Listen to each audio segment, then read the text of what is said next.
am woman. Sugar, spice, fire, ice, woman. Heaven, earth, lady. Morning light filtered through the curtains of the small bedroom shared by Jazz and Nesha. A hush lingered, weighed down by unspoken worry. Jazz lay in bed, body trembling, not with anticipation but with fear. Just days ago, she had spoken with her doctor, Dr. Nori, who told her plainly, without surgery, she might not make it much longer. Upon returning home, fragile from surgery, she had fallen badly, landing her in the emergency room, her world narrowed to white coats, words she barely understood, and the pounding in her legs. Now, her medications lined the nightstand like grim reminders, each pill a promise and a threat. The previous afternoon had begun like any other.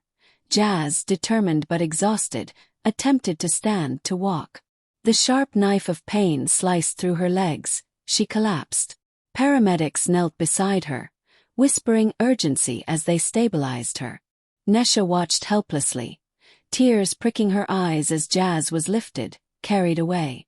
At the hospital, monitors beeped. White lights glared. Time tilted. In the emergency room, Jazz hovered between consciousness and exile from her own life. Nesha sat by her side, offering tofu bites to coax her to eat protein, the lifeline Jazz was missing. Dr. Nori's voice struck again. Insufficient protein intake while on weight loss medication could cause muscle breakdown and immobility. Already weakened, Jazz's mortality felt sharp. She whispered to Nesha, "How many days I got left?" Her voice a fragile thread. Nesha's face collapsed. "Don't say that," she choked. "You're going to get through this." But inside, both feared the truth. Without change, without care, there might not be tomorrow. That night, Jazz lay awake, her body racked with pain, mind swirling with regrets. She thought of her daughter, Nana. It killed her that she might never watch her grow up. She remembered her laughter, her hands reaching. Jazz's mother's voice echoed, "You're their anchor." Nesha sat beside her, holding her hand. The two had joked about being fat hotties. Now they wore fear in place of joy. The humor felt brittle. The morning sun brought clarity. Dust motes danced through pale rays. Jazz sat up, medications at her side. She inhaled deeply. She turned to Nesha. "We need to talk." Her voice cracked. Nesha's heart pounded. Jazz said softly, "I don't want you ending up here. Look at all this medicine I have to take. I can't even walk." Her words were blunt but full of love. Nesha bit her lip. "I know, but I'm scared too." Jazz nodded, tears silently falling.